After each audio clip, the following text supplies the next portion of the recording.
I think he just called you a chicken shit. I work some days are chicken shit. I have to use Hear what you paper. hear. I don't have a memory like I used to have. I'm Frank and I'm an alcoholic. I'm grateful to be sober and I'm grateful that there's a place for someone like me to come to. Left to my own device, I'm a carpet dust sucking drunken pig. Due to Alcoholics Anonymous, my life today is as good as anybody on this planet. One day at a time. I'll probably go backwards with this. But thank you for asking me, giving me the opportunity to share my experience drinking. The first thing here, just slow down, Frank, because my mind tends to go really fast, and my mouth can't keep up with it a lot of the times.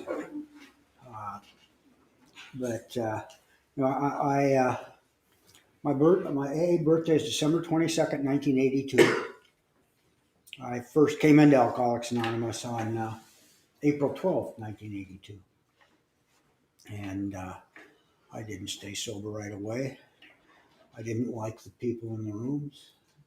I didn't like Alcoholics Anonymous. I was angry and filled with blame and hatred. And they invited me back. Wow, where else can you go get that? And then I would get 30 days and I'd drink, get 30 days and I'd drink. And they still invited me back, but they gave me jobs to do. You need to be here to meet people. So you're going to make coffee. You're going to be the greeter. You're going to be the cleanup. And I got drunk once a month until August that year. And then I did some pre-medicinal marijuana until December. And I finally quit it all. And I would go to meetings and I would, I'm getting ahead of myself. I'm a carpet dust sucking drunken pig. That's not how it started out. The first time I drank, I got sick in my bedroom and vomited all over the bedroom, much to my parents' chagrin, and I got in trouble. And I couldn't wait to do it again. And the second time I drank, before I went in the house, I went back in our backyard, stuck my finger down my throat and vomited in the backyard. So the second time I drank, alcohol was modifying my behavior. And it went that way for the next 22, 23 years.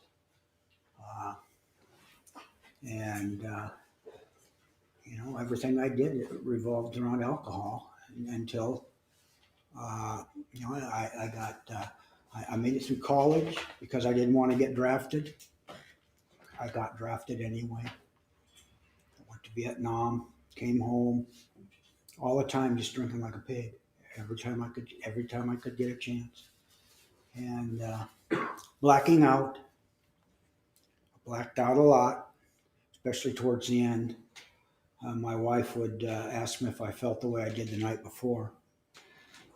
I certainly couldn't tell her that I didn't remember how I felt the night before. So I would just say yes. And obviously, we were not madly in love at that time. I couldn't stand her, and she couldn't stand me. So that's what drinking took me. I mean, I was a carpet dust sucking drunken pig. That's my view of myself. My kids were 3 and 5, actually 4 and 2 at the time, I believe. And I would be too drunk to get off the floor. I'd be playing with them, just too drunk to get up. And they'd go to bed, and Terry and I would argue about my drinking. I would drink some more, and then the next morning I would get up, make it to the shower, and sit in the shower and beat the crap out of myself for being such a scum-sucking human being the day before. And then I'd go to work. And then I'd come home and I'd do the same thing. Come home and do the same thing. Come home and do the same thing. And I did that for many, many years. Marriage was, and that's a high bottom drunk, by the way, for those of you that wonder. I mean, I had carpet dust to suck. Yeah. I had a shower that had lots of hot water because I would sit in there until the water got cool. I had a job to go to, a family to come home to. But I did hate my guts. I didn't know at the time why I hated my guts. I didn't know that until I got to Alcoholics Anonymous. And uh, I, I didn't realize it right away because I didn't like the people in the room and I thought they were telling me what to do. And so I stayed pretty stubborn. Uh, like I said, they kept inviting me back. Slow down, Frank, slow down. Okay, let's do something a little different then. Uh, I'm reading a book and it talks about Alcoholics Anonymous is the only outfit on the planet Earth that can put its whole program on 2 shades. And that's true. There they are. When I sobered up, I got a little jocularity. When I sobered up, I hear that the cell phone was down the hall from the cell. A laptop was a dance. Facebook was in the post office on the wall. So, the times they are changing. I'm going to leave the other one out, Eric. So, I'm going to go to the end first because I don't always get to do that. My life today is as good as anybody on this planet, one day at a time. Yeah, it's not perfect by any stretch of the imagination, but the distance I've traveled, especially up here, is tremendous. I was crazier than 2 cats trying to make love to a coconut when I sobered up. I couldn't stop thinking, and when I was thinking, I wasn't thinking about nice stuff. It was always thinking about gloom and doom, and this is going to happen, that's going to happen, and you're this and you're that, and you're gonna get fired. This is going to happen, that's going to happen, on and on and on and on at a really high speed. And today, it's not quite that way every day. Some days I can go there. But what Alcoholics Anonymous has given me is a whole bunch of privileges. I got the privilege of being a parent, of helping raise my kids. I got the privilege of doing a job and doing it well and being able to retire from that job. I got the privilege of being able to grow with that woman I couldn't stand. And today I could consider her my soulmate. Not that I don't demote her sometimes. But, she doesn't know it. She's probably demoting me too sometimes. But she doesn't know it because I don't deem it necessary to tell her what her faults are, according to me. I got the privilege of being a brother. When my mother died, my sisters asked me to be the executor of the estate, which I gladly did. And they were so filled with gratitude. And it dawned on me I was actually able to pay them back for helping me get through high school because hey, I got a paper due tomorrow. It's written, but it needs to be typed. One of them would type it for me. They kind of enabled me. But I was able to pay that back. And that's one of the wonders of Alcoholics Anonymous. That can happen over time in a one day at a time program. I got to sit in a room with my mom and my sister and pet my dad's head as he was dying. And he was a good man. I never heard him swear in my life until he got near the end. And then all he could do was swear. It's like he held it all in. And he spoke in tongue at the end. Nobody could understand him. I don't know what language it was. But I told him, let it go, Dad. Let it go. Because he was getting near the end. And as plain as day, after he says, let go of what? And then he passed. I got the privilege of living through that and helping my family and grieving. Alcoholics Anonymous helped me with that. Alcoholics Anonymous helped me realize that I drank at birthdays, and I drank at funerals, and I drank at everything in between. So I can't just blame, oh my God, it was a miserable, poor day. No, I drank all the time. I couldn't stop. Alcoholics Anonymous helped me and my wife uh, deal with the death of a son. It was a blessing. He was severely handicapped, but that didn't take the pain away just because it was a blessing. We still miss him sometimes. But I made that through because Alcoholics Anonymous grabbed me and wouldn't let me go. As long as I was willing to go there. The one thing that those men in the rooms I couldn't stand taught me was you go to meetings, Frank. You go to meetings and don't stop.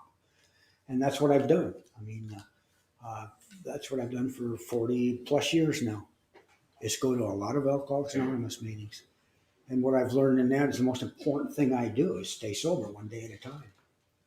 If I do that, I have a chance to work the steps. If I'm drinking, I am going to listen to every thought that goes through my head. And a lot of thoughts go through my head still that makes me wonder. And sometimes when those thoughts go through my head, I go, oh God, it's always going to be like this. That's just the disease. And if I don't tell on the disease, it's going to kill me. I like to say I have an inner hitman. And there's one hit, me. And I've been trying to kill myself for many, many, many years with that thought thinking. Sobering up, changed it, but didn't eliminate it. Because I can still do that. I'm going to start with, I didn't like the guys. They invited me back and they got me involved in the program. And I finally came to learn that I am powerless over alcohol and my life is unmanageable by me. That's step one in its simplicity. And that's true today. I can't manage. I'm powerless over alcohol. I know that. I used to think I could manage what was going on in my life. And then, well, you can't manage it. You narrow it down. I can manage, on a good day, I can manage my response to what's going on. I can't manage what else is going on. I try to. I would love to be the emperor of the universe for a couple of days. But I am powerless and my life is unmanageable. Step two. The insanity in step two for me is the fact that every time I went back out, I thought I could drink it would be okay. And that's the insanity. The second insanity in step two is thinking I could do it alone. I couldn't do it alone. I needed help. And I used the men I couldn't stand in Alcoholics Anonymous to help me. And eventually I loved most of those guys. Took a while for some of them, but they always told me the truth. I just thought they were telling me what to do. I had trouble, still can have trouble with step three. I'm glad the program was written the way it was, that I can have a God that I don't understand. When I went back out those times, I would always go back to a meeting and harp on step three. I didn't understand step three. And finally, some guy got tired of hearing it. He says, Frank, you keep drinking this. Step one you don't get. Why don't you stay in step one for a while? I didn't want to hear that, but it was true. And, when I didn't want to hear what these guys were saying, there were two meetings. Kent and Kent East were like maybe a mile apart at the most. And when one of the meetings would irritate me, I would get up and go down to the other meeting, bitch about that meeting. And when that meeting irritated me, I'd go back up and bitch about that meeting. Because I did have to admit, I pissed, moaned, and sniveled my way to sobriety. And it irritated the old timers. Not all of them, some of them. Some of them just let me rant on. And they would tell me, well, have you tried this? Have you tried that? And it would irritate me. I thought they were telling me I couldn't snivel. Maybe they were. Who knows? Maybe they were. Finally, at one of the meetings when I was complaining about that, a guy said to me, Frank, why don't you snivel till you're sick of it? You're not here for them. And that was the start of me realizing that I didn't have to snivel at every meeting. It took a long time. I'm a chronic whiner, but I don't have to be today. And most days I'm not. Some days, yeah. Things aren't going my way. If only they'd. But I've come to, for the most part, I step through. I don't spend all day wondering what God wants me to do. And most of the time, I just use the people in the program as a higher power that I can bounce stuff off of. When I try, when I'm going into a kill Frank mode, my experience has been when I ask God for help, it's call me before the first thing. And then I run through the process of stinking thinking. When I first sobered up, they called that optic rectimitis. You've got your eye nerve crossed with your butthole nerve, and it gives you a crappy outlook on life.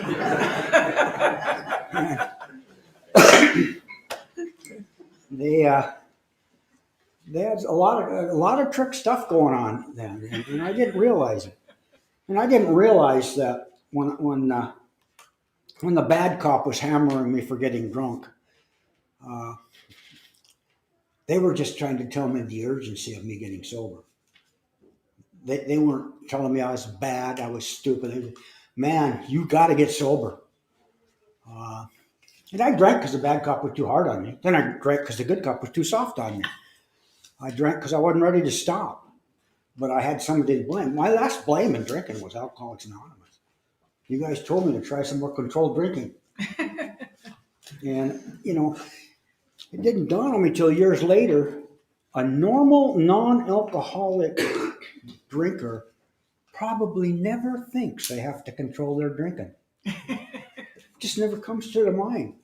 But I started doing the steps. I got a sponsor. He was a good cop. He was pretty gentle on me, and we went through steps 4, 5, 6, and 7 together. I didn't like the when I sobered up. The 12 by 12 was the book that every meeting focused on. Every meeting I went to, some chapter out of the 12 by 12, and so 3 words, I guess, in Bill's long essay of the 4th step is index of maladjustment. And I sat up when because I started. I have, and I am still, but I was always maladjusted to life, and that maladjustment put me on collision course with people, places, things.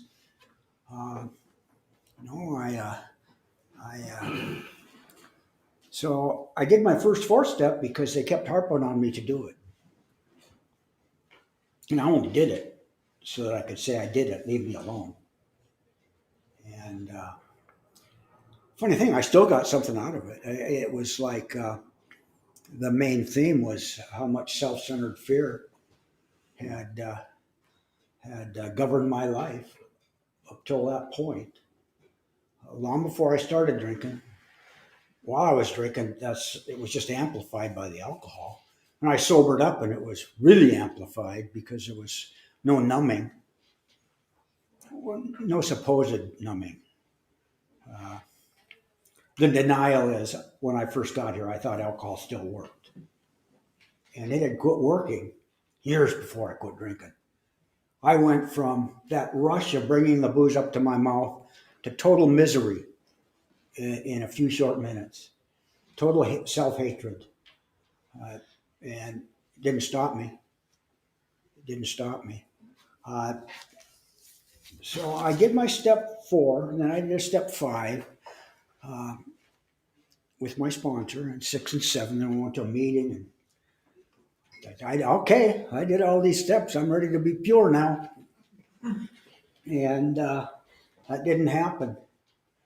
And then it was pointed out to me it'd be a pretty good idea if I had an idea what it is exactly I would like to have removed. So I did it. With each succeeding 4th step, I got another what the exact nature of my wrongs. This is that month, exact nature of my wrongs month. And it had nothing to do with alcohol. That really irritated me. That had nothing to do with alcohol, Frank. You were a mean little prick before you started drinking. So over time, I've learned that that self-centered fear leads to piece of shit syndrome. And of course, in order to cover that, I have to be extremely self-centered. It's all about me. In order to cover that up, I have to be self-righteous. I'm the one. I'm the one. And I'm very petty. I struggle with that. I'm arrogant, and I'm a judgmental prick. I'm entitled, and those are the things that drive me. I didn't like that.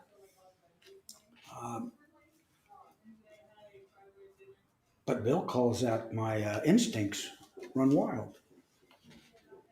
My instincts run wild. It's easy for me to don't do my instincts. I'm used to them. I've done them for 78 years now. The opposite of those, which I didn't start thinking about until I got to step 7, is a little more difficult. So I did 5, and over time I did a better job. And then 6 is one thing I got out of step 6. It was where is it? I wrote it down just because. I'm getting ready. And in the 12 by 12, Bill says something like, stop wishing for attributes you shall never have. See, I wanted to be calm and not nervous. That's not my nature. I've been nervous my entire life. I've looked for the way out my entire life. And just because I wanted that to be removed didn't mean it was going to happen. So I did step 6, and then I did step 7. And like I said, I wanted to be struck pure. And then I'd go home and I'd do that step 7 prayer again, and I'd still be miserable. And I would go to a meeting and complain about, you guys are bullshitting me.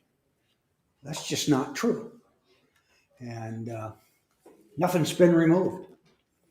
And then finally somebody told me the secret, according to them, which is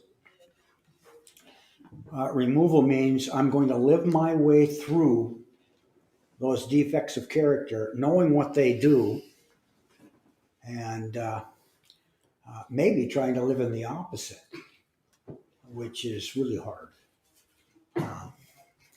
The opposite for me of self-centered fear would be faith. And my first thought is always fear. It's something bad's going to happen.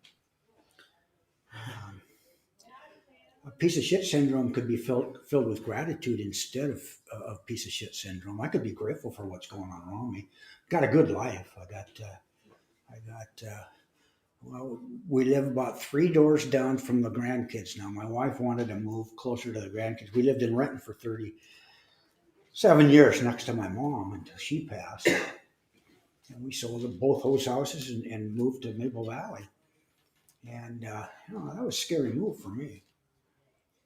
That house we lived in my bedroom in the house we lived in was about maybe 50 feet south of the bedroom I grew up in. So I spent a lot of time up on that hill. But I got the grandsons on the way to school. They will stop by in the mornings and come in, and even when I'm in bed, they'll come give me a kiss on the cheek. I'll say, "Love you, Pop Pop. Love you too. Try and stay out of trouble at school. God knows I couldn't." I'm gonna tell them that story. I don't have to be self-centered. Alcoholics Anonymous has taught me that I can, on occasion, be people-centered. I can think of other people and their needs. And that starts at home. I've been going through some yammers upstairs, and whenever that happens, I certainly can't tell my wife because she's going to ask me questions about what's going on. And I certainly don't want to let her know because in my mind, it's something she has done. Because my perceptor is broken. And I was sober a couple of years, and my perception was I would read the kids a nighttime story, put them to bed, and then I'd go to a meeting. And I'd tuck them in and go to a meeting. And my daughter says to me one day, "Well, here's my memory, Dad. You tucked me in, you stood in the doorway and farted and closed the door." So, perception.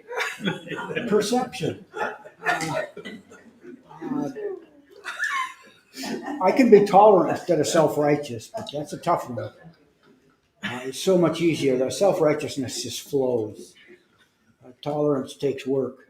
All of the opposites of my index of maladjustment take a whole lot of work, and I'm still working on it. And today I can live with the fact that stop wishing for attributes you shall never have. I hang out with a couple of meetings a week. I hang out with men that I met when I first sobered up on Zoom meetings.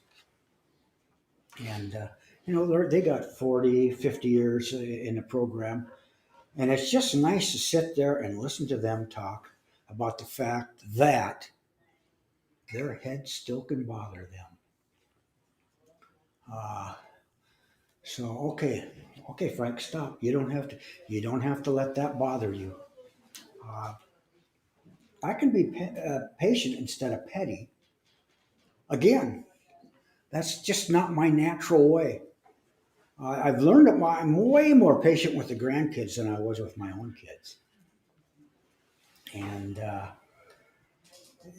I'm more patient with my wife. We've been married 52 years. And, the last couple of days she's been sick. And when she's sick and she's grumpy. And I'm sitting there next to her thinking, "Oh, shut up." But I don't have to say that. I did say, your throat's going. You should probably. She didn't like that. Arrogant, I could be humble. No, that's a tough one too. Self-centeredness and humility are pretty far apart in the scheme of things. But again, I believe that's just part of being a human being that I've fought for many, many years. At some level, in order to not be a piece of shit, I got to be perfect. And even though I know that that's just not a reality, I can still flog myself for not being that.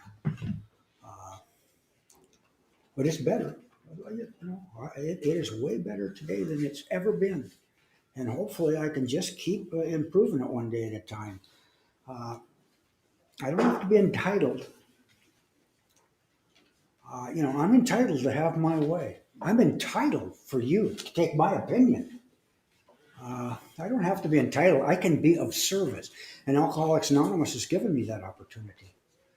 I figure I've been sober for close to 500 months now. And of those 500 months, I've probably done some kind of service every one of those. I didn't think at first, oh no, he didn't make coffee, First 3 years I made coffee, chaired meetings, cleaned up, made coffee, chaired meetings, cleaned up. And it didn't dawn on me that I was also giving people rides. I was getting guys who couldn't drive to meetings. And I was also, oh, Frank, you have a pickup truck. So-and-so is moving. Let's help them. So, I'd show up Saturday and I'd help somebody move, and there wasn't a great big container of beer there. Stuff didn't get broken. I did once. My wife's Al-Anon sponsor needed a piano moved, and there was just two of us, and no dolly, nothing. And okay, it's going to be easy. She lived on the ground floor. Getting in the truck was a little tough. She lived on the second floor of the building we went to. And so reefing her up the step. I couldn't do that today. I would just be crushed. At 37, I was probably a little bit stronger than I am today. The guy that was helping me move was a guy by the name of Horace. Good man. And about halfway up, we got around the landing and started up. About halfway up that last shot, I figured, Horace was a genius. He was on the top of the piano pulling. I was on the bottom pushing. So he was a genius. And that's just some of the fun things you do in Alcoholics Anonymous, helping people. I gave people rides for close to almost my entire time in Alcoholics Anonymous. I don't like driving that much anymore, especially at night. So now my service is calling people up and asking them to give me rides. And that works too. How much time have I got? 5 minutes? Probably my two weakest steps are 8 and 9. In my mind. I don't know. I did the family thing. But I also realized that when I was in Vietnam, I was an ugly American. I was flat out an ugly American. I could blame it on being scared, but I was an ugly American before I got there, because that's how I was. I was just a little prick. I was just an armed prick at the time. So how am I going to do this? How am I going to make a mess to this? Well, it was a quandary, because I certainly wasn't going to go back. I was a school teacher. I was a third grade school teacher. This is in the early 80s. And we were getting an influx of Vietnamese refugees. And I got some in my class.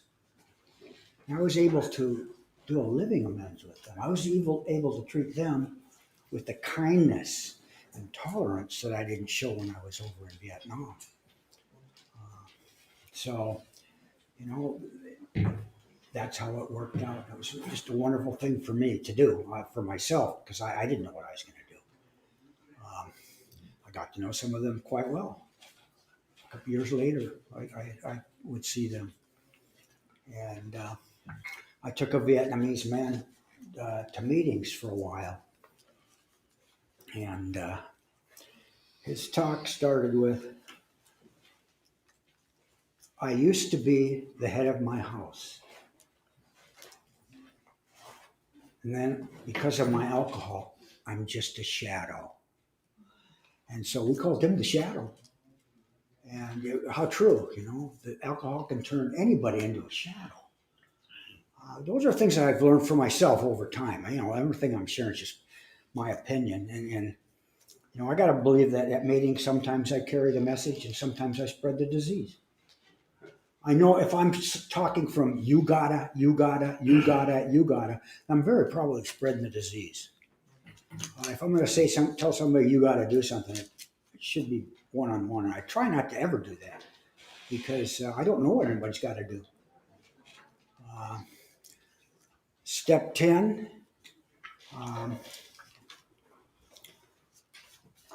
My short step, I don't do step 10 a whole lot. I mean, I do a quick one. The best one is, how healthy is this thinking for you, Frank? When I can remember to do that, I can start healing the thinking process. I don't always remember to do that. At some level, I just enjoy being in the shit. I don't know why, but it's just the way it is. So, is this healthy for you? And a couple lines in there. The habit of self-restraint becomes automatic. I don't know how automatic it is, but it's there way better than it used to be. This doesn't get me in trouble near as much as it used to be, especially with telling people what I think they ought to do. Step 11. I probably just started doing step 11 at the level I do it today early on. Step 11 has always been kind of a chant. I started with help, please help, please help. Then I would do the clenched jaw version of the serenity prayer once I learned it. God, grant me the serenity. And I would do the Lord's Prayer over and over and over and over again. Kind of like that old Star Trek where Spock gets the evil guy out of the computer by making it a compute pie. That's what I do. I just say the prayer over and over and over again until, and some of them have been silly. I did one for years that I would start with, please help. Obi-Wan, yabba dabba doo, fruit fly, thank you. I would just say that over and over and over again. And it had meaning to me. Obi-Wan was my higher power. Yabba dabba doo is I'm taking myself too seriously. Fruit fly is I have just turned a fruit fly into Godzilla in the end. Today I learned, I looked at the St. Francis prayer and decided to memorize the peace, love, forgiveness, harmony, truth, faith, hope, love, kindness. And I just say that. And when I do that, most of the time it slows this down. Not always, but most of the time. So I'm grateful that I am sober today. I'm grateful that I am able to share some of my experience, strength, and hope. And I'm grateful that you guys asked me to be here. So thank you. Thank you.